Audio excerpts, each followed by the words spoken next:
Carla, Santiago, cuando ustedes reciben la noticia de que algo venía mal en tu embarazo, ¿ustedes en algún momento contemplaron de eliminar esa posibilidad? Hola, ¿qué tal? Bienvenidos a Testimonios de Fe. Yo soy el diácono David. Hoy tenemos a una parejita joven que nos van a venir a compartir su testimonio de fe. Ellos, como todos nosotros, han tenido momentos difíciles, momentos buenos también. Pero en esos momentos difíciles, ellos siempre han puesto su mirada, su confianza en Dios. Ellos son una parejita muy enamorada de Dios y hoy nos vienen a compartir su testimonio. Y la misma invitación es para todos ustedes. Cuando tengan unos problemas grandes, cuando tengan ese problema grande, no le digan a Dios, tengo un gran problema. Mejor díganle al problema, tengo un gran Dios. Con esa reflexión, te invito a mirar testimonios de fe. Comencemos.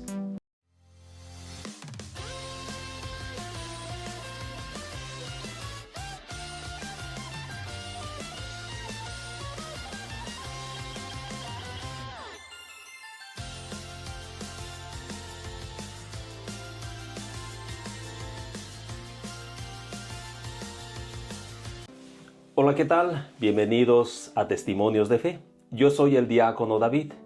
Hoy tengo el privilegio de nuestros invitados Carla y Santiago, que vienen a compartirnos su testimonio de fe.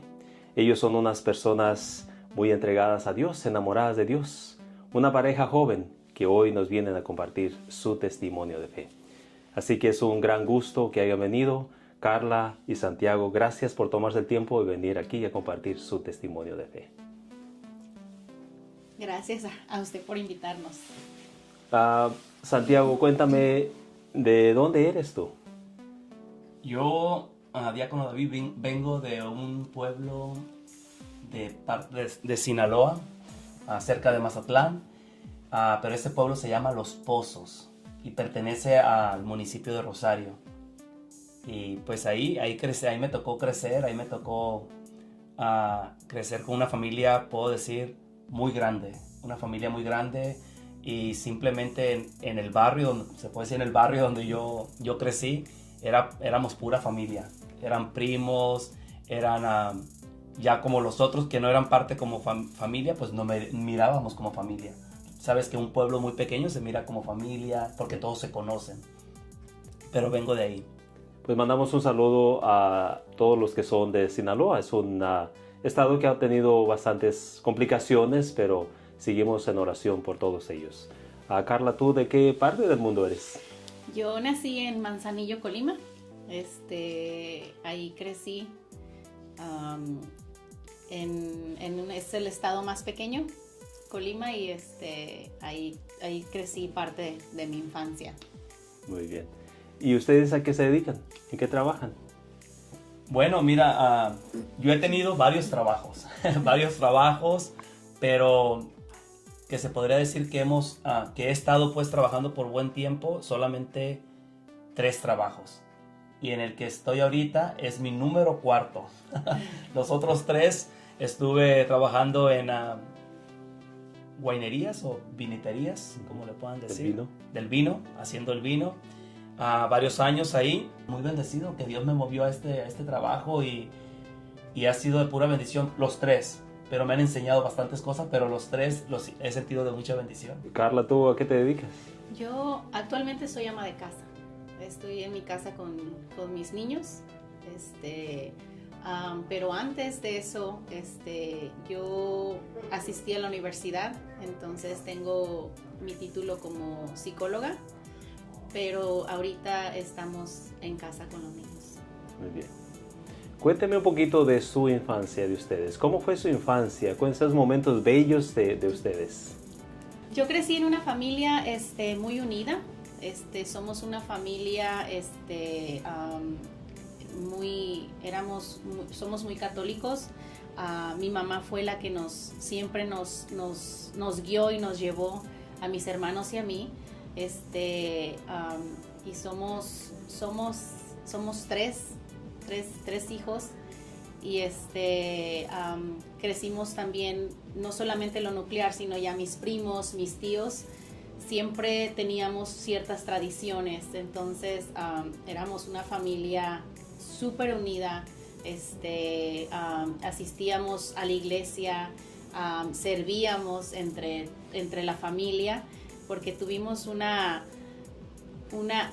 ejemplo muy importante que fue mi abuela materna, que era una persona muy entregada a Dios con sus virtudes y sus áreas de oportunidad, pero fue la que nos guió y nos enseñó, y yo creo que abrió ese caminito de fe. Entonces llevamos mucho ejemplo en lo que es el servicio, y la verdad mi familia ha sido siempre un pilar muy grande y un ejemplo a seguir. Pues en mi niñez me tocó pues ser el 13º hijo. Somos 13, tengo 12 hermanos más. Me tocó ser la bendición, la última bendición, como se dice. Pero pues tuve una niñez, se podría decir, con una presencia de una madre, pues ahí, siempre ahí, en el caminar. Ya recuerdo, ya cuando tengo conciencia y todo eso, como a los que recuerdo yo más, de 5 o 6 años, solamente recuerdo que está una persona ahí a mi lado, que es mi madre.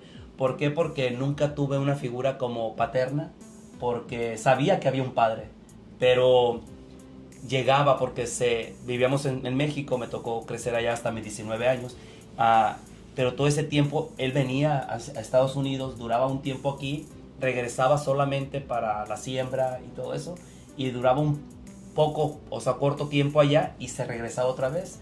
Entonces era un calvario para mí, te lo cuento bien aquí a Diácono David, que era un calvario para mí, hasta para algunos de mis hermanos que escuchábamos que iba a llegar nuestro Padre.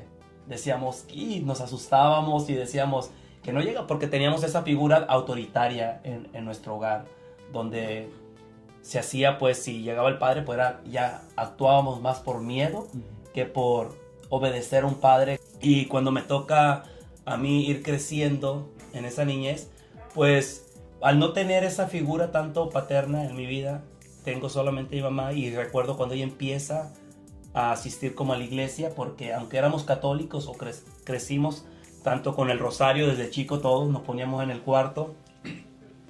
Tengo esa muy bonita experiencia que sí, que mi madre siempre nos ponía. Ella no sabía leer ni escribir.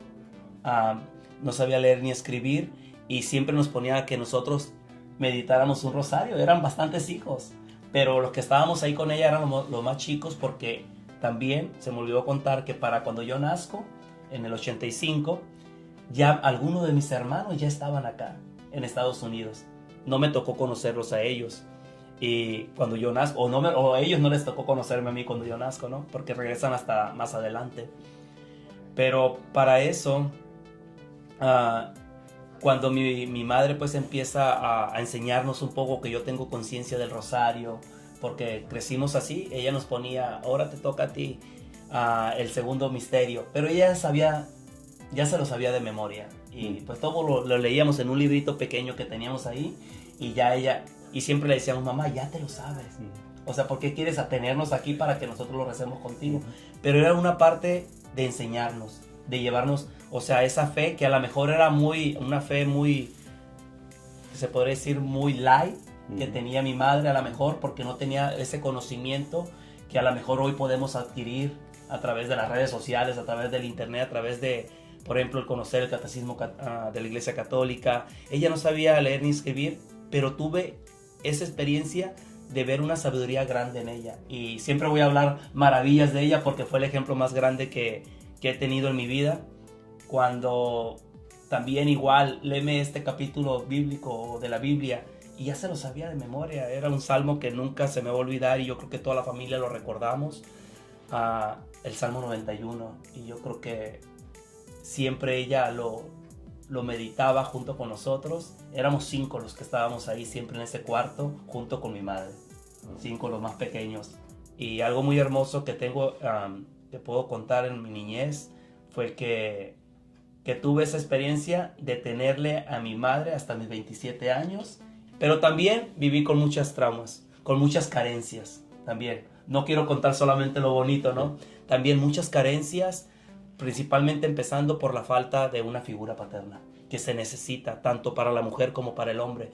Y en mi vida, pues marcó, ahí fue algo que marcó muchísimo para mi edad, tanto en la adolescencia y en la edad adulta, que tuve que ir sanándolo. Y me recuerda ahorita algo que hablé muy general yo acerca de mi infancia, recordando a mi suegra, en paz descanse. Yo crecí también con una mamá y no quería dejar de mencionarlo. Siendo ella la madrina, ella siempre dio catecismo. Nosotros siempre asistimos al catecismo. El catecismo en México es muy, muy diferente. Asistes como si todos los sábados, como si fuese una escuela, tienes tu descanso, tu hora de receso. Ella daba clases y siempre era la madrina de todo el grupo.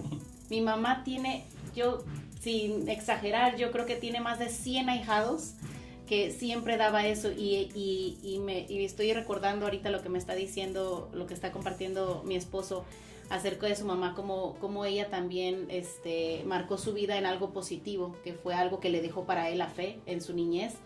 Y yo creo que a veces lo vivimos muy diferente porque, por ejemplo, yo toda mi vida crecí en la iglesia, toda mi vida.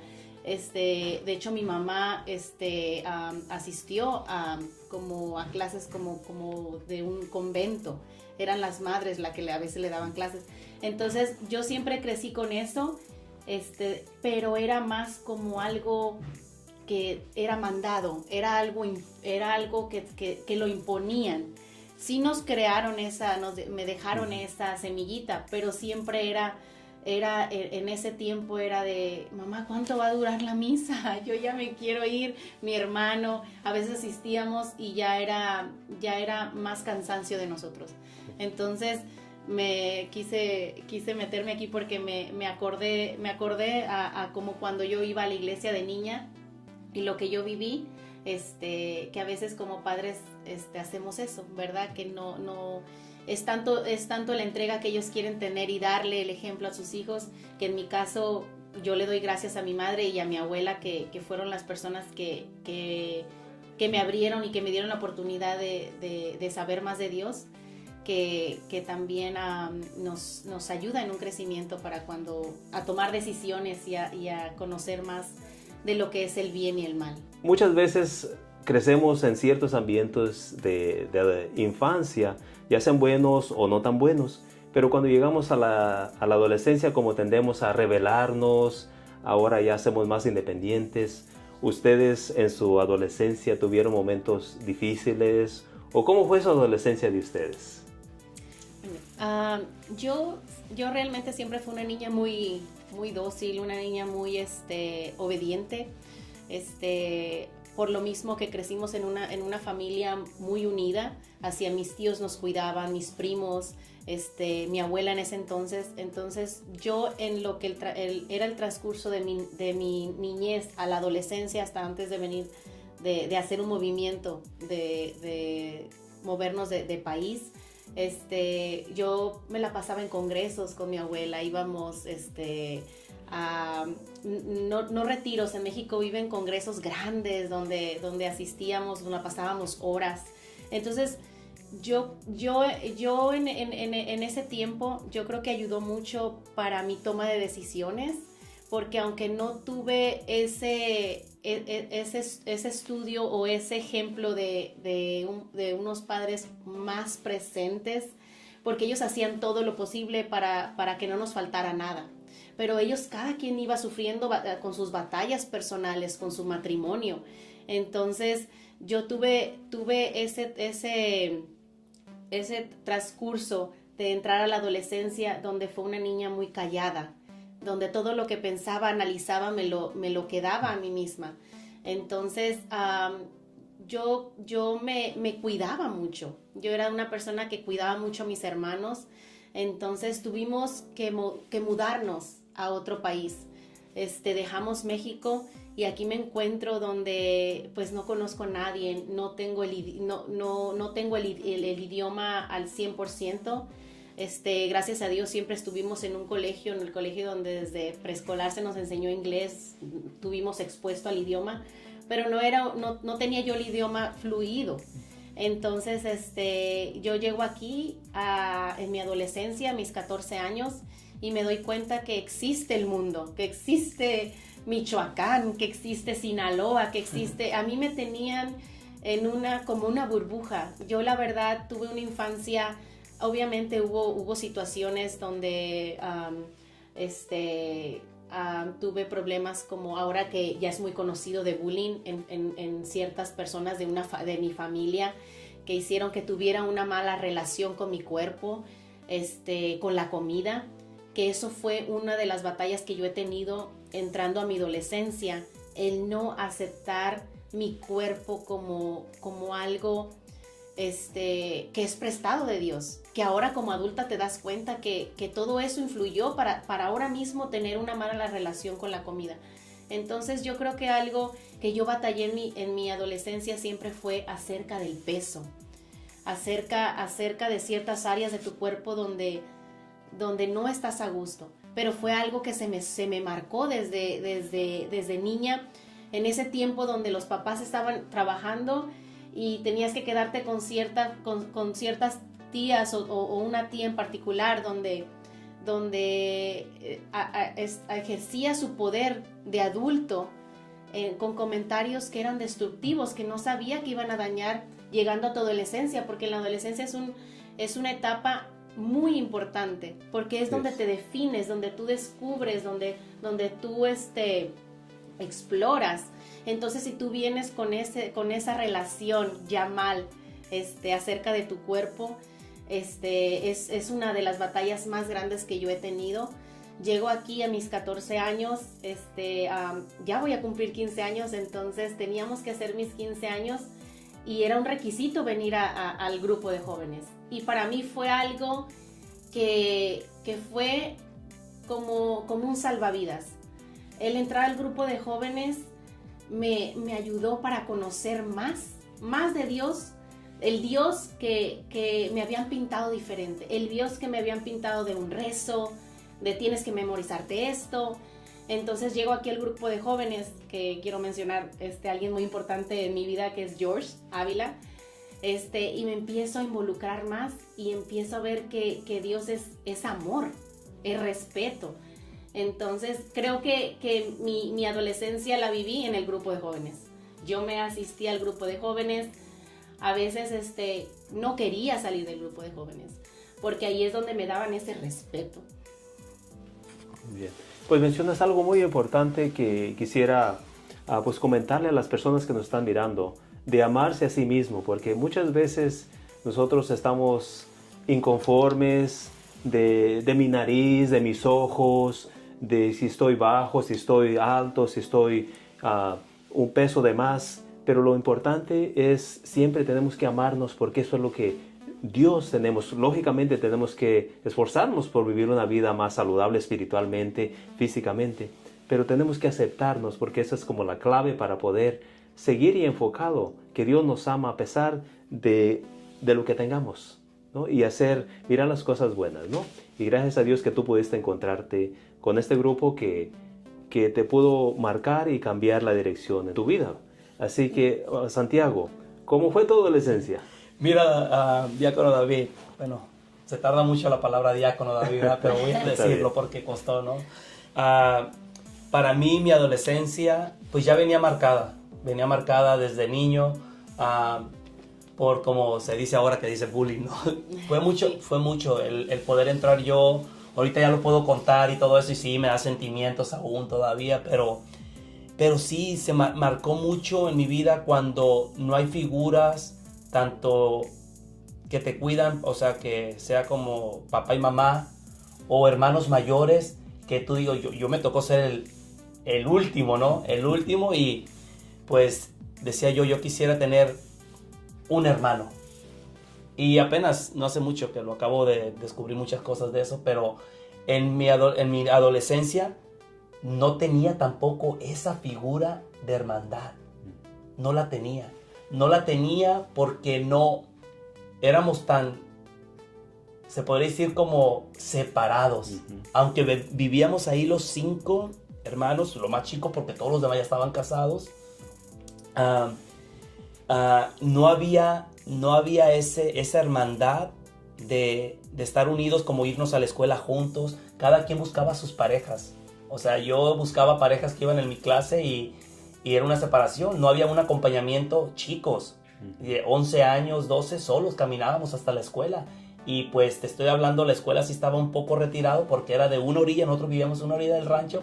Hasta ella ya le ha tocado ir ahí. Y hasta la otra orilla, la secundaria, a mis 11 años, 12 años, que es cuando va entrando uno a la adolescencia.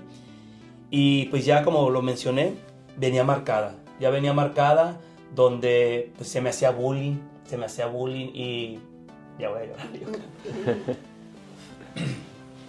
Se me hacía bullying en la forma de que pues no tenía los requisitos para yo pertenecer a ese partido de fútbol porque yo no sabía. Porque a mí no se me enseñó, porque no hubo alguien que me ayudara. Alguien que me ayudara o que me enseñara, ¿sabes qué?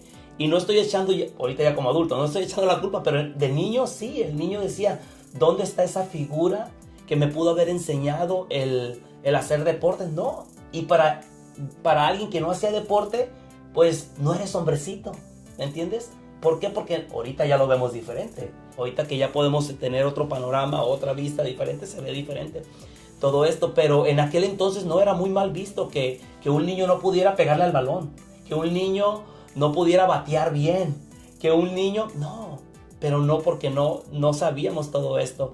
Entonces para mí marcó muchísimo la secundaria, que era mi adolescencia, marcó muchísimo con todos los estudiantes, porque yo tuve que como irme más a, se puede decir, no a lo débil, pero sí a lo, por ejemplo, a estudiar mejor, a estudiar. Y me fui metiendo más a los estudios, que fue algo que me encantó después, pero ahí algo marcó muchísimo mi vida, porque yo ya conocí un poco de Dios. Para mis hermanos siempre fue el que, ay, ¿a qué va? Pero era mi escudo, la iglesia. ¿Por qué? Porque a mí me encantaba cantar, sí, era un niño. Y decían en ese entonces, ¿no? Y fui creciendo en la adolescencia, pues me encantó simplemente que busquen este pasaje bíblico. Era el primero que Santiago levantaba la mano, les daba pena a mis hermanos. Lo digo ahorita ya con risa y todavía ellos se acuerdan y dicen, pues sí, porque me encantaba lo que era porque era de una otra forma donde yo me podía como meter para ese dolor que yo sentía, no ser recibido en otro lugar. Y era la iglesia lo que me llenaba, lo que me ayudaba a mí a sentirme mejor. ¿Por qué? Porque pues me aprendía las citas bíblicas, teníamos curso de, ahora que se llama Nueva Vida y todo eso. Pues desde chico yo desde joven, empecé a tener todos esos cursos y todo eso. Y me encantaba memorizarme las citas bíblicas, los cantos, y era participar desde joven, participar en los viacrucis allá también en los ranchos, como fui creciendo. Pero sí fue una adolescencia muy, muy marcada por muchos traumas de mi niñez. Muchos traumas. Y fue bien difícil, pero muy bonita a la vez. Muy bonita porque ahí empezó la semilla a germinar de lo que mi madre me estaba enseñando acerca de un rosario. Que también el rosario hace mucha parte en mi vida, o muy grande parte en mi vida, el rosario. Yo creo que antes no se le llamaba bullying, se le llamaba carrilla. Sí. Pero, y muchos de los que nos están mirando pues van a identificarse con eso también, que pues sí, había muchas personas adultas o compañeros del barrio, de la escuela, que les gustaba darnos carrillas. Algunos de los que están mirando pues eran de los que daban carrilla tal vez, ¿no? Pero y eso, un saludo pues, para ellos. Sí, los carrilludos. Pero también eso pues nos ayudó a ser más fuertes en cierta forma, ¿no? Sí. De pues levantarnos muchas veces porque tenemos que rascarnos con nuestras propias uñas, ¿no? Nadie nos iba a levantar. Pero dejando un poquito la adolescencia, ahora cuéntame, Carla se vino a los 14 años para Estados Unidos. ¿A qué edad llegas tú a Estados Unidos? Yo llego a los 19 años cumplidos. Yo me vengo con mi mamá. Y yo venía sola, ya estaba estudiando en la universidad en México. Y yo me vengo con mi mamá que me dice, vamos, y si te gusta, pues te quedas allá y si no te regresas. Claro, voy por vacaciones solamente, dije yo.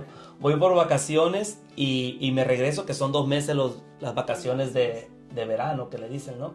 y dije, me regreso porque yo quería terminar mi universidad en México. Entonces, ¿qué pasa? Esos 2 meses se cambiaron. Se cambiaron a 3 años, regreso, 2007 para a unos 15 años nomás, una fiesta de la familia, y pensando si me quedaría allá, claro que no. Pasando a su relación de ustedes, muchas veces nos conocemos con nuestra pareja en situaciones pues muy complicadas, muchas veces en una fiesta, en la iglesia, o muchas veces hasta nos cae gordo la persona. ¿Cómo fue esa relación? Yo los conocí a ustedes cuando los dos estaban solteros todavía, conozco a sus familias, pero alguien de Sinaloa y alguien de Colima, ¿cómo se encuentran? Cuéntame, Carla, ¿cómo fue? ¿Dónde se empezaron ustedes a conocer? Bueno, yo lo conocí cuando tenía apenas 15 años. Lo conocí en una quinceañera de una de mis... Un carrilludo. En unos 15 años de una amiga mía.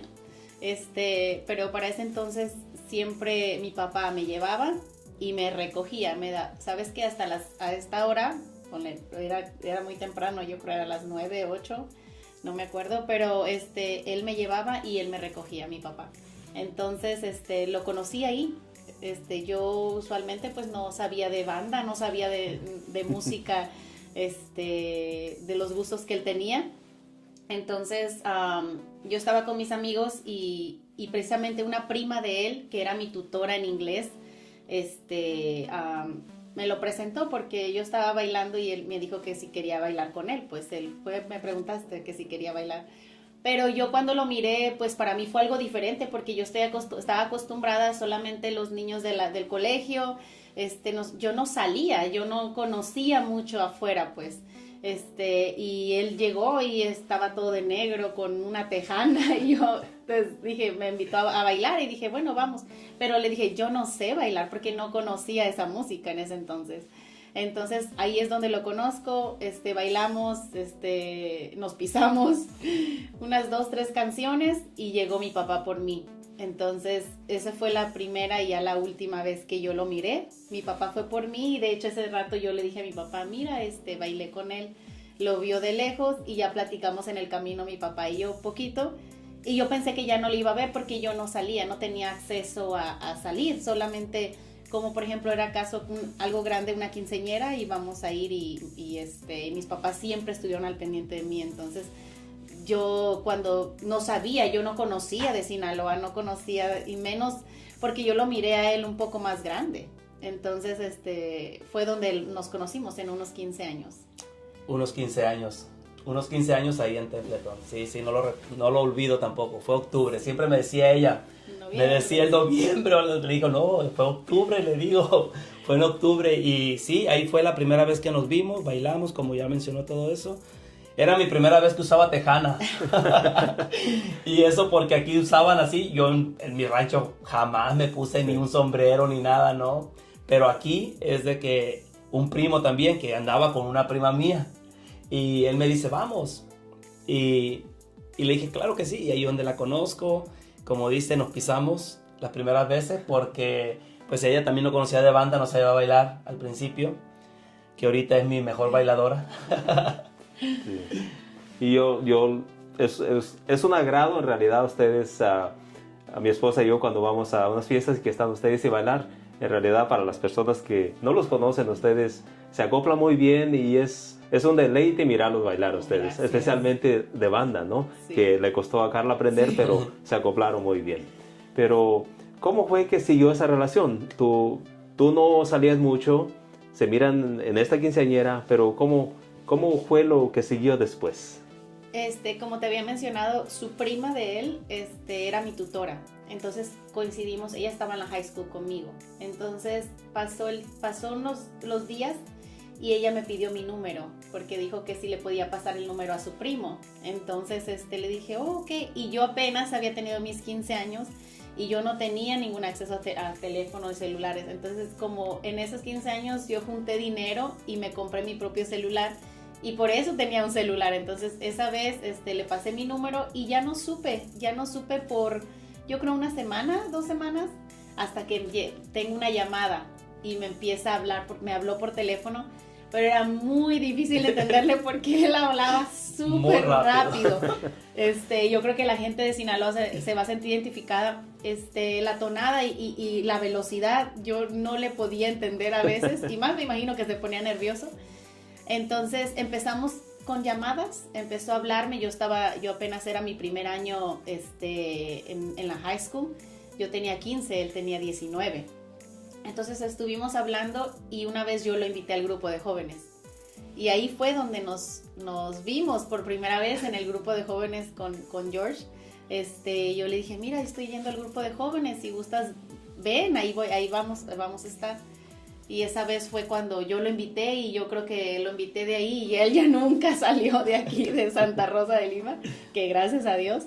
Y ese día me llevó una manzana. Me recuerdo que me llevó una manzana y hasta me dio un poco de risa porque le digo, en México teníamos, en el colegio teníamos mucho la idea de que a la maestra se le lleva siempre una manzana. Entonces me dio un poco de risa porque me regaló una manzana ese día y ahí nos vimos. Lo cité, pues le dije, bueno, si quieres verme, voy a estar en el grupo de jóvenes. Y ahí fue cuando nos conocimos ya, empezamos a conocer en el grupo de jóvenes de aquí. Santiago, tú fuiste al grupo de jóvenes no tanto por buscar una relación con Dios o ibas buscando más a Carla. Bueno, voy a ser sincero. No, yo ya asistía a misa aquí a Santa Rosa con mi mamá. También asistía a misa. Pues siempre pues yo la traía porque yo era el que manejaba, yo la traía a misa y todo eso aquí, y no había escuchado del grupo, y si escuché alguna vez pues aún todavía no, porque tenía la escuela, tenía el trabajo, no me daba el tiempo, eran creo que los viernes o martes por las noches, no me recuerdo cuándo era en ese entonces, pero sí vine por la invitación de ella, pero también por esa hambre que siempre había tenido de él, de Dios. Pero sí, la primera vez fue porque ella me invitó, vine, voy a verla y sí, fue relajo al principio. Pero de ahí, como dice ella, fue la patadita o la empujadita para que siguieran ese camino. Aquí. ¿Cuánto tiempo tuvieron de relación antes de tomar las cosas en serio y decidir formalizar su relación? No, pues no duró nada. No duró nada porque, como te mencioné, pues yo siempre fui muy familiar. Entonces, en ese entonces tenía recién ya 15 años cumplidos, ya casi medio año más para cumplir 16. Entonces, yo siempre era como pasar tiempo con mi familia, hacíamos mucho, tratábamos de estar como carne asada, hacer los fines de semana. Entonces yo realmente no sabía qué hacer con él, no sabía lo que era un noviazgo, para mí no era como mi prioridad, me llamaba mucho la atención, me gustaba mucho, pero para mí mi prioridad era mi familia. Entonces yo creo que fue como para noviembre, en diciembre hablé con él por teléfono en Año Nuevo y nunca se me olvida, porque a Navidad le tocó ir a la casa y ahí sí me hicieron carrillas, voy a decir, porque llegó también otra vez con Tejana y mi familia tampoco no estaban impuestos a mirar pues así, y fue una carrilla que me dieron esa vez. Pero pues aún yo seguía muy chica, aunque ya iba a cumplir 16, nunca tuve como esa intención, no sabía que era una relación, entonces no duramos ni un mes y realmente no nos vimos. Solamente el día de Navidad vino a la casa, porque a mí mis papás le dije, quiero ir para conocer allá a su familia, y no me dejaron ir. Uy, yo me acuerdo que lloré mucho. No me dejaron ir, dice, si quiere que él venga a la casa y nos mire y aquí cene y ya después se puede ir. Y dije, ok, entonces vino nada más y se fue, muy poco. Entonces yo en Año Nuevo le dije, terminé con él porque yo le dije, ¿sabes qué? No sabía yo qué hacerles. No me acuerdo ni cuál fue el motivo, pero terminamos, no duró mucho, como un mes, ¿verdad? Y no salimos tampoco. Sí, era un noviazgo que realmente no había ni visitas ni nada, solamente, y fue cuando ya dice ella, sí, cierto, me acuerdo que me habló, vamos a terminar. Para eso fue muy poco tiempo. Después cada quien pues siguió, volvimos otra vez al tiempo. Volvimos en julio después de la feria porque me toca verlo en persona. Ahí fue cuando me tocó verlo en la feria.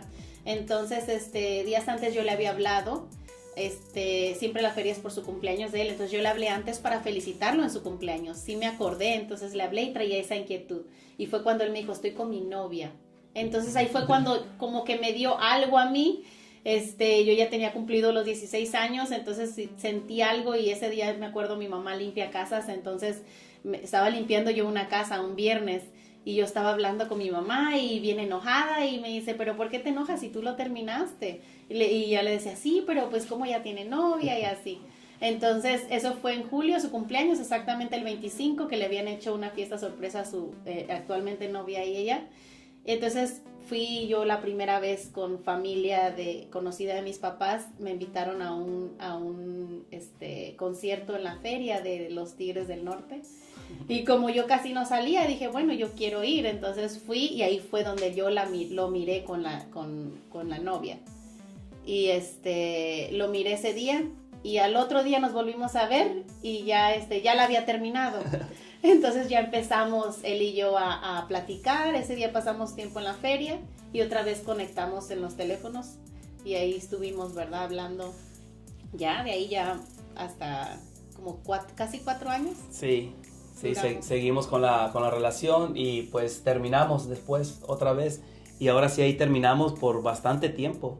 Sí, porque el motivo de siempre era separarnos. Yo creo que ahora ya como personas, es como un matrimonio y como personas adultas vemos que es mucha inmadurez y los traumas que vienes cargando, eso era algo que nos marcaba, específicamente a él, pues no lo dejaba como avanzar. Entonces, en ese tiempo yo me acuerdo que sufrí mucho. Yo digo como mujer, sufrí mucho porque no había yo no entendía. Yo decía, pero ¿por qué? ¿Qué me hace falta a mí para que sea un compromiso bien? Entonces yo siempre creí en el matrimonio. Yo veía a mis papás, a mis tíos. Tengo unos tíos que los amo mucho y que para mí siempre han sido un ejemplo de un matrimonio en sus altas y bajas, pero siempre con ese compromiso con Dios que hicieron. Entonces a mí se me hacía algo inexplicable porque él traía arrastrando todo esto que nunca lo compartió. Entonces se puede decir que sufrí mucho. Yo decía, bueno, qué necesidad. Llegó a pedirme matrimonio cuando tenía 19 años. Fue a pedirme matrimonio, hicimos una cena y al tiempo que estábamos preparando la boda terminamos. Y yo empecé una relación y me enfoqué en la relación por 3 años. Estuve con una pareja y él estando yendo y viniendo, yo ya no supe nada de él más por medio de mi mamá y a veces que lo miraba en la iglesia, pero rompimos esa comunicación. Por mucho tiempo y ahí pues yo también estando con otras relaciones y todo eso, pues me fui dando cuenta que realmente qué es lo que Dios quería de mí, ¿no? Yo en ese entonces, por ejemplo, acerca del... Pero yo siempre un día, fíjate, algo muy importante que el discernimiento a lo mejor no estaba como muy trabajado en mi vida, ¿no? Pero poco a poco lo he ido trabajando. Pero un día le dije a ella, nunca lo voy a olvidar, éramos novios, le dije, yo me veo casado contigo. Y yo me miraba con un niño en el parque, siempre lo miré eso, es algo que ella siempre se lo conté antes de casarnos, antes de tener nuestros hijos. Se lo conté, le dije, me veo contigo con ella, me veía casado con ella. Pues era alguien que ya, por ejemplo, yo había abierto muchas puertas o ventanas de mi vida, que le había contado quién era yo, qué había pasado en mi niñez, cómo había pasado esa adolescencia o cómo traía esos traumas. Y yo creo que fue una de las personas que yo siempre voy a decir, pues Dios no se equivoca y va a poner la persona correcta en tu vida. También hay que abrir esos ojos para poder mirarle. Sí. Cuéntame, en ese momento de que rompían su relación, regresaban, estabas un poquito inestable, tú no estabas estable. Cuéntame un poquito, sucedió algo muy terrible en la vida tuya con tu mamá, una persona muy especial para ti. Yo creo que algo muy, muy grande que marcó también en mi vida, no tanto para yo dar el cambio definitivo en mi vida, no, fue la muerte de ella. Fue la muerte porque fue una muerte inesperada, un accidente que pasa fuera de aquí, de los estados de aquí, fue en Georgia. Y fue una muerte que marca a toda la familia, pero yo ya lo miraba de otra manera, porque precisamente ella me lo enseñó, el cómo ver la muerte. Y yo la miré de otra manera. Sí me marcó muchísimo, claro, pero aún faltaba algo más. Faltaba algo más que sucediera en mi vida para yo poder dar ese cambio. Pero la muerte de ella me tambaleó, como pasa el duelo, me tiro en depresión por un tiempo donde me la pasaba en mi cuarto llorando, donde mis hermanos me hablaban porque yo había separado.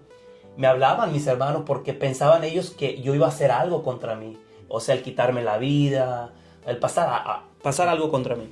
Entonces me hablaban casi todos los días. ¿Cómo estás? ¿Qué estás haciendo? Y estuvieron ahí mis hermanos. Pero no, jamás pasó por mi mente, ¿no? Siempre era el duelo que yo estaba viviendo, que yo creo que lo vivimos cualquier persona que perdemos un ser querido. Es parte de... Pero sí marca, pero aún faltaba algo más que sucediera para poder yo dar ese cambio grande que yo ahora puedo sentir que ha pasado en mi vida. Ahora, regresando a su matrimonio de ustedes, tenemos momentos hermosos. Cuéntame de esos momentos felices en su matrimonio. No, yo creo que momentos felices, pero también así como que un poco como... ¿no? Bochorno, ¿cómo se puede decir? Como de que da pena y todo eso. Fue el matrimonio, cuando nos casamos, que me toca a mí hacer, pues realmente hacer toda la boda, ¿no? Ella estaba estudiando todavía en México porque aún no terminaba la universidad. Y yo me dedico, o yo ese entonces dije, me voy a dedicar yo a hacer todos los preparativos de la boda. Yo los hice todo, desde solamente ella va a venir a buscar su vestido, ponérselo y asistir a la boda, de invitada. No podía arrepentirse. No podía arrepentirse. Sí, ese pues es algo que nos da risa un poquito, ¿verdad? Y siempre lo contamos que yo me dediqué o yo tuve eso de hacer toda la boda, ¿no? De escoger. Lógico, le preguntaba, pero las flores, por ejemplo, él decía, y yo me dediqué todo, hacerlo todo. Decir, solamente esperar la novia que llegue y que no se arrepienta, que se quede allá, ¿no? Sí. Pero sí, esos momentos felices fueron el día de la boda, que fue el que marcó mucho mi vida, porque yo, como a lo mejor podríamos decir, en el matrimonio no nos las creemos hasta que va pasando el tiempo, pero yo en ese momento dije, sí está sucediendo, y por eso aún pude voltear y decir, sí te creo más. Dios, te creo en ti porque sé que tienes algo preparado para mí. Después de casarnos a la iglesia, todavía estuve un año yo haciendo mi servicio en un hospital en Manzanillo. Entonces ya vengo para acá y seguimos un año todavía y no salí embarazada. Entonces yo ya empecé a dudar. Dije, bueno, a lo mejor mis papás asustados, mi hermano ya tenía 4 hijos y yo no tenía ninguna. Entonces empezamos con esa duda. Fuimos a médicos especialistas para saber qué pasaba. Entonces poco a poco fuimos los dos puliendo ciertos inseguridades, ciertos traumas que habíamos pasado, más que nada él, pues, ¿verdad? Entonces después del matrimonio a la iglesia, yo creo que fue una pauta muy muy importante en nuestro matrimonio para que siguiera como creciendo más. Y después salí embarazada después de como 4 años de haber intentado. Y fue algo muy, muy bonito también. Algo muy importante que quiero mencionar también es de que ella me dijo también, y nunca se me van a olvidar esas palabras también, que tampoco a ella se le van a olvidar, que me dice, mi esposa, me dice, hasta que yo creo que vamos a salir embarazados, hasta que el día que tú dejes, o sea, no dejes a lo mejor, pero sí que trabajes en ese trauma, o se puede decir. Sí, en esas inseguridades. Inseguridades y todo eso. Y ahorita me pongo a pensar, digo yo, que lo mismo, Dios no se equivoca, te pone la correcta persona en tu vida, principalmente hablando de mí, una persona donde iba a tratar de trabajar en sus inseguridades, pero también ir sanando, ir cerrando todo eso que no le dejaba salir adelante o a dar ese paso realmente donde él ya había dicho sí al matrimonio. Y yo creo que muchas veces los dos crecieron en la fe. En realidad, Carla es como más intenso, pero también, Santiago, tú fuiste siempre en tu infancia, en tu de adulto, de adolescencia, tuviste cierta experiencia de Dios y ustedes crecieron pues con Dios en cierta forma, ¿no? Y muchas veces tenemos esa tendencia de pensar que cuando caminamos con Dios, pues todo va a ser con rosas rojas, no va a haber problemas, no va a haber obstáculos en nuestra vida. Pero ustedes llegan, pasas esos traumas en tu vida, llegas a tu matrimonio y no pueden tener hijos. ¿Cuántos hijos tienen? Después, ¿qué pasó en su matrimonio con los hijos? Tenemos 3 hijos, pero contamos 4, siempre 4 porque uno no se quedó con nosotros, pero los otros 3 están con nosotros aquí y pues una experiencia muy hermosa el poder ser padre, una experiencia que no la cambio, como por ejemplo que podría decir un sacerdote, no cambio el sacerdocio, esa vocación, la vocación de ser padre, pero principalmente el matrimonio. Yo creo siempre un matrimonio que esté unido, un matrimonio que esté trabajando para siempre en sus mejoras, para pues mejorar. Yo creo que ese va a ser tu vocación que más vas a disfrutar. Y la vocación de ser padre, ahorita lo puedo decir, de 3 hijos que están con nosotros, ha sido lo más hermoso, pero también han traído sus complicaciones. Sí. Con la primera, el primer embarazo fue un embarazo muy deseado.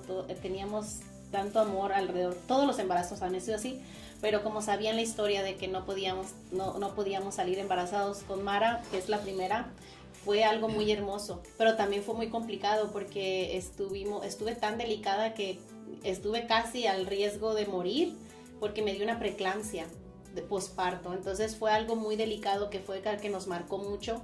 El tenerlo en el parto conmigo también, porque fue un parto normal y fue un parto muy difícil. Yo creo que también te une como matrimonio, porque ves ahí a la persona al desnudo, y no simplemente físicamente, sino en todos sus colores, el saber que está en dolor, saber que a lo mejor no puedes hacer nada porque no es tu cuerpo. Entonces yo creo que la paternidad nos cayó también a sumar, ¿verdad? Como pareja. Entonces tuvimos a Mara. Tuvimos un embarazo muy bonito, el parto fue donde se complicó, después la preeclampsia posparto me deja unos días con presión alta y resulta que a los 2 meses salgo embarazada de nuevo de Matías. Entonces fue algo, yo lloré, nos reímos, lloré, no sabía qué hacer porque yo sabía que no podía. Yo dije al principio no vamos a tener. Entonces cuando salgo de embarazada de nuevo ya hubo felicidad, pero por ejemplo mi papá vivió ciertas cosas conmigo en el hospital que también no la recibió tan bien al principio, se angustió. Entonces nació Matías 11 meses después que nació Mara. Entonces después tuvimos a los 2 niños, salgo embarazada de nuevo, pues tenemos una pérdida. Entonces nosotros decidimos bautizarlo, le pusimos Milán porque era algo que es unisex, no sabíamos si era niño o niña, y al mes exactamente salgo embarazada de Mía, muy pronto. Entonces también ya vienen muchos donde desgraciadamente la sociedad no tenemos esa prudencia, ¿verdad? De guardar silencio. Entonces, bueno, primero porque no quieren disfrutar. Sale embarazada, ok, bueno, qué bueno otro, y ya otro, pero pues ahora ¿cuántos vas a tener? Entonces, para mí siempre es bien importante mencionar que debemos ser un poco prudentes porque no sabemos la historia de cada persona, de cada familia. Así es. Pero cuando yo siempre me gusta dar la respuesta, me dicen, no, es que ustedes decidieron tener hijos. ¿Cuántos hijos van a tener? No es ustedes, porque si Dios no lo permite, no vamos a tener jamás. Entonces, si Dios nos dio estos hijos, le digo, es porque Él nos cree capaz que podemos salir adelante y podemos guiarlos, ¿verdad? Entonces, llega Mía y cuando llega Mía, llega una historia nueva y fue difícil porque me acuerdo que yo siempre hago exámenes de genética porque pues yo estudié psicología y siempre me ha tocado a mí trabajar, bueno, cuando estaba en la universidad y después de que egresé estuve 1 año trabajando con niños con ciertos trastornos del neurodesarrollo. Yo sabía el autismo, corre en su familia, tenemos sobrinos que son autistas, tenemos sobrinos que tienen síndrome de Down. Entonces yo siempre le dije, yo me lo quiero hacer. Le digo, ¿por qué? Porque quiero prepararme, quiero estudiar, quiero saber, porque yo siempre he sido así. Soy una persona que me gusta mucho educarme en el tema porque siento que me da un poco de control. Es algo que a lo mejor no es positivo, pero soy muy controladora en ese aspecto. Entonces me hice el examen y no nos daban el resultado de la genética y se me hizo un poco preocupante. Entonces hablé, y cuando hablé al ginecólogo, me dice, de hecho es una de mis amigas hermanas que la amo mucho, me dice, ¿no te han hablado? Y le digo, no, pero ella ya sabía. Ya sabía de un diagnóstico que venía con Mía. Entonces en ese ratito, a los 5 minutos, sonó el teléfono y era la doctora de genética que me decía que yo siento que hay que ser más sutiles, más así, pero bueno, la noticia me dice, ¿sabes qué? Dice, queríamos decirte que los resultados salieron con un 60% que tu niña venga con, que tu bebé, porque no sabíamos el sexo, tu bebé venga con síndrome de Down. Cuando me dijo eso, para mí fue algo que yo sentí que me morí en ese momento.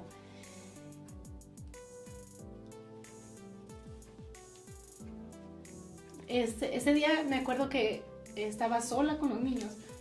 Entonces lo primero para mí fue, le voy a hablar a Santiago. Le hablé a él y después digo, bueno, pues hubiera esperado. Le hablé a él, él estaba trabajando, entonces le digo, me hablaron que el bebé viene con síndrome de Down y que... Entonces ya no escuché de él, nomás escuché poco y ni recuerdo, se me nubla, ahorita no recuerdo tanto hasta que llegó a casa, pero que la llamada, entonces al otro día yo tenía cita para ultrasonido. Entonces él me dijo, todo va a estar bien, pero él vivió su parte, que la cuente ahorita.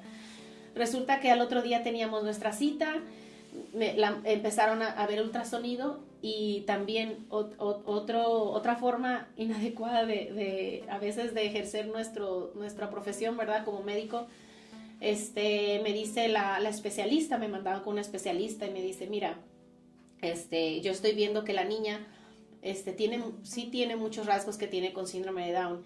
Aparte, la niña estaba cubierta en líquido y tenía un tumor atrás de la espalda que medía 10. Entonces me dijo, esto es muy delicado, me dice, a mí me confirma que tiene síndrome de Down por las medidas de su cuello que tenía atrás.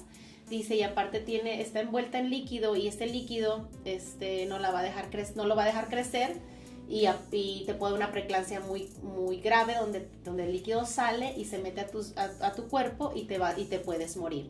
Yo lo que recomiendo es que termines el embarazo.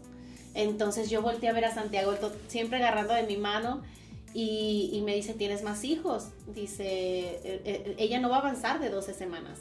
Entonces te voy a referir para que con la de genética que tenemos aquí, para que te diga el proceso y para que si ustedes deciden, terminen con el embarazo porque no va a avanzar.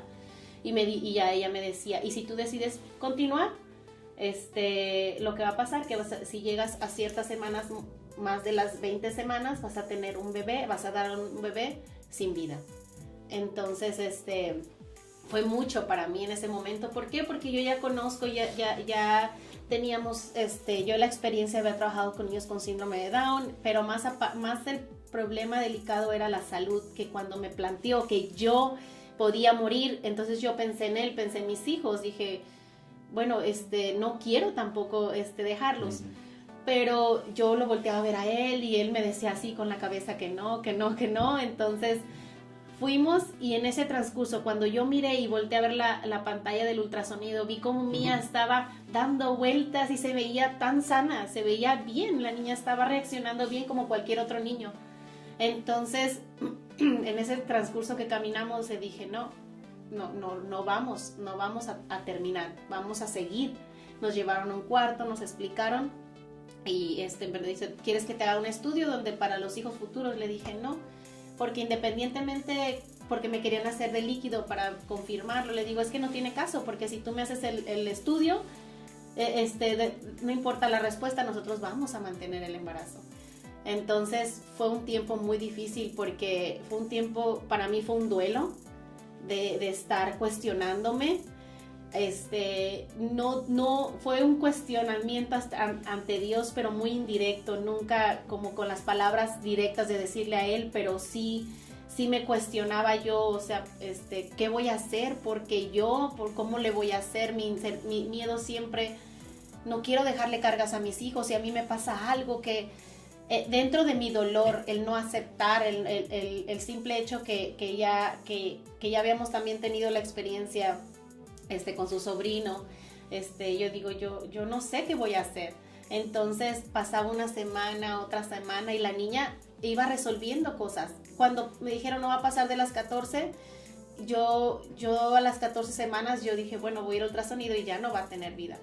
Y la niña no, la niña siempre fue, Dios, yo siento, Dios siempre estuvo con ella y conmigo. Todo el tiempo yo lo sentí en mi vientre, porque la niña, ella se aferró a la vida, el líquido desapareció, el tumor se le desvaneció. Llegó un tiempo que los riñones me decían que están dilatados. La niña, para la hora de las 20 y algo semanas, la niña estaba completamente sana. Su corazón bien, sus pulmones, todo estaba muy bien. Simplemente con la duda de si iba a venir con síndrome de Down. Entonces fue un embarazo un poco complicado, porque viene la prediabetes o diabetes gestacional. Y fue muy, muy difícil el recibir ese diagnóstico, que ahora yo veo hasta el día del parto, pero quiero que comparta él cómo recibió la noticia. Yo creo que cuando ella me habla por teléfono, estaba en mi trabajo, y ya para ese entonces, lo puedo decir, mi fe, yo creo que estaba bien puesta pues en Dios y todo eso, en ese entonces ya. Cuando ella me habla y me dice, de todos modos, aunque después lo aprendí por ella, mi cuerpo reaccionó. Se me desvanecen mis pies. ¿Por qué? Por recibir esa noticia, porque decía, ¿cómo va a ser? O sea, ¿cómo va a ser difícil a lo mejor? Pero jamás pensando deshacernos de ella ni nada. Yo creo que lo más importante, siempre lo dijimos desde el primer hijo. Desde el primer hijo dijimos, cuando Mara, estuvimos embarazados de Mara, dijimos, como ve, nunca se me olvidan esas palabras: Señor, gracias por este regalo, pero aunque viniera sin un brazo, si para ti es perfecta, para nosotros va a ser perfecta. Y siempre esas palabras se me quedaron grabadas desde la primera hija. Entonces dije, pues aunque fuera con síndrome, si para ti es perfecto, también para nosotros va a ser perfecto. Y de ahí yo creo que empieza por ejemplo, una lucha. Por ejemplo, el verla a ella, lógico que sí, porque dentro de mí pues siempre iba a estar ese de que no, van a ser, o sea, para mí no había alguna diferencia, no porque yo lo había vivido con un sobrino, a mí me ha tocado vivir, y siempre, como se lo dije a ella, siempre había una inclinación, y no sé por qué, a lo mejor porque Dios me tenía preparando el camino, yo sí lo veo así, ver a un niño con síndrome de Down o con autismo. Yo creo que para mí siempre era mi atención hacia ellos, pero con ese amor de decir, ¿sabes qué? Podemos aprender de ellos. Y yo creo que Él me iba preparando, me iba moldeando para este momento. Así yo lo veo, y así lo vi yo desde el primer momento. Yo creo que me da la noticia a ella. Yo lo tomé muy, a lo mejor sí se me desvanecieron mis pies porque me sentí aguado, me sentí la noticia, pero siempre lo viví yo creyendo en Él. Siempre lo viví. Jamás yo creo que pasaría por mi mente el deshacernos de un bebé. Sí, y usted lo dice muy bien, Dios no se equivoca, y Dios sabe a quién mandarle esos angelitos. Y para las personas que nos están mirando, que tienen a un familiar, que tienen un hijo o un hermano con síndrome de Down, saben lo especial que son esas personas en su familia y cómo nos cambian. Pero muchas veces, como ustedes, su temor era, ¿y qué vamos a hacer nosotros? Lo hemos mirado en otras personas, pero nunca nos contemplamos o pensamos o no esperábamos a nosotros en nuestra familia. Y inconscientemente muchas veces también nos preocupamos de qué va a pensar la gente de que tenemos a un niño con síndrome de Down, con una discapacidad en nuestra familia. ¿Cómo fue que llegaron al día del parto y qué pasó? ese día, yo siempre siempre me puse en oración y yo siempre le dije, Dios, quiero que este sea un parto diferente. Yo siempre decía, no sé por qué, siempre le decía algo diferente, ayúdame, dame las fuerzas, porque nosotros no teníamos un diagnóstico confirmado. Entonces llega ese día, yo sentí el poder de Mía, de sus fuerzas de aferrarse a la vida en el parto, porque ella hizo todo el trabajo. La niña estaba lista. La niña cuando llegó el doctor que dijo ya tiene 10, y yo sentía que mi cuerpo se desbarataba. Llegó el doctor y me dijo, ¿sabes qué? Si quieres puja para que liberes poquito dolor. Entonces dije, ok. A la hora que quise yo pujar, porque ya sentía, la niña salió al primero. En cuanto sale la niña, yo le pregunté, y es una pregunta que no me arrepiento, sino que me duele que mi hija la vaya a escuchar, pero eso fue como yo sentí, de sentir como mamá, como mujer. Le pregunté yo a él, lo volteé a ver, le digo, ¿sí tiene? Y él, en cuanto vio su cuello y cuanto la miró, me dijo sí. Y la agarramos en los brazos. Y sí, estaba toda llena de líquido, estaba demasiado llena de líquido. La abracé yo y cuando me la pusieron a mí, yo sentí la fuerza de la niña. Mía es una niña que tú puedes sentir ese amor, se aferró tanto, me la pusieron al pecho y ella empezó a comer. Pensaron que iban a ocupar muchos especialistas porque estaban esperando una niña con síndrome de Down. Y niñas, ese día Mía les comprobó a todos que no, que todo estaba bien. Empezaron a salir porque no ocuparon ningún especialista. Mía solo quería comer, solo quería estar conmigo, con Santiago. Y decía, está bien, ocupan algo, los doctores, su corazón, todo bien. Gracias a Dios tuvimos un parto muy rápido. Y yo creo que fue la forma de responderme ese día a Dios. Fue muy rápido, en menos de una hora la niña ya estaba con nosotros, sana. No tenía ninguna complicación. La niña podía comer, podía estar con nosotros, no nos la retiraron, nada. Fue algo tan hermoso y empezamos también a sentir el amor de la comunidad. Y me dijeron, ¿sabes qué? Queremos regalarles una sesión de fotos ahorita que Mía está ahí. Y vinieron al hospital, nos tomaron unas fotos muy hermosas. Después cuando Mía también llega a casa también y después otra vez. Pero fue un parto muy bonito y donde Dios nos vino a calmar. Porque nos dijo, todo va a estar bien. Nos entregó una niña perfecta. La niña, independientemente de un diagnóstico, ella siempre nos ha enseñado que eso solamente son letras en un papel. Cuéntame, Santiago, de esa experiencia de papá. Ahora ya tienes a tu hija.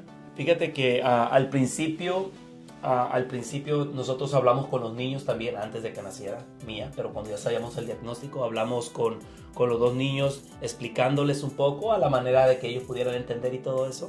Pero yo creo que como familia siempre decidimos tratarle igual que a los otros dos. O sea, como diciendo, yo vengo con este cromosoma extra, pero si mi hermano le das amor, yo también necesito ese amor. Igual los otros dos, yo creo que hemos trabajado, a veces se nos ha pasado a lo mejor, porque sí, a veces yo creo que como hermanos tenemos que tener cuidado cuando tienes otros dos niños y tienes a un niño con una discapacidad o con un diagnóstico, el cómo tratarle y que ellos no se sientan que toda la atención está para ese niño con ese diagnóstico, porque se sentirían como desplazados, se sentirían como... Pues sin embargo, han salido comentarios a lo mejor también de los niños, donde a veces, ¿por qué yo no nací con síndrome de Down? Sí, aquí cuando... Y lo voy a decir, pero sí para que la gente pueda escuchar esto, que no porque tengas un niño y tú tengas a tus otros dos hijos, que evitemos a veces hacer comentarios. Yo lo digo porque yo tengo dos hijos más que me ha tocado escuchar comentarios y enfrente de mis otros dos niños donde esta sí te va a salir lista. Y yo digo que a veces hay que evitar hacer esos comentarios. Está bien que le querramos amar a un niño con una discapacidad o con un diagnóstico, pero no te hace más, pero tampoco te hace menos. Son iguales. Para nosotros yo creo que le tratamos de esa manera igual. A cada uno de ellos Para nosotros los tres son importantes, ellos lo saben, siempre se los remarcamos. Cada noche yo creo que no se van a veces sin decirles te amo, sin decirles perdóname también, porque yo uso mucho esa palabra siempre de pedir un perdón antes de que acabe la noche. Y así se me pasa un día, digo mañana lo remarco otra vez. Pero siempre el que saber también que como padres podemos hablar con nuestros hijos y poderles pedir ese perdón, que en el día alcé la voz, te traté de esta manera, a lo mejor escuchaste discutir a papá y a mamá, perdónanos, porque también, aunque digamos, podemos ir quitando un poquito más de heridas que podemos ir marcando en ellos. Pero como padre, yo creo que es una bendición y es, como lo dije, es la vocación pues hermosa, iba a decir más hermosa porque cada quien su vocación es hermosa para ellos, ¿no? Pero para mí como experiencia, muy hermosa el ser padre. Muy bien. Pues yo quiero agradecerles a ustedes por su tiempo, por su testimonio de fe, por todas las experiencias pues negativas que ustedes se han encontrado en su caminar. Ustedes siempre le han puesto la mejor cara, ¿no? Y esta situación que muchas personas tal vez que nos están mirando, pues ellos también tienen a un niño con una discapacidad. Pero igual, como lo dices tú muy bien, se aman igual.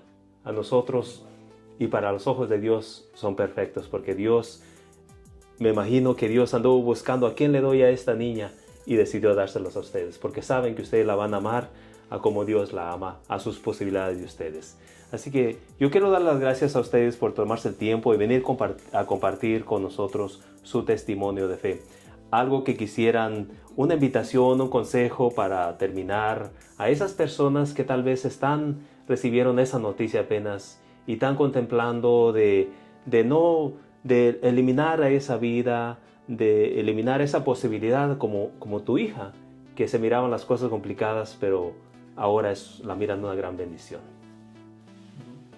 Bueno, pues yo sí quisiera decirles a esas mamás, y digo mamás porque se nos da a nosotros la opción de que dejen todo en manos de Dios. A veces uno quiere tener el control, a veces uno quiere sentir que uno puede cambiar algo, pero nos podemos sorprender de la misericordia que tiene Dios.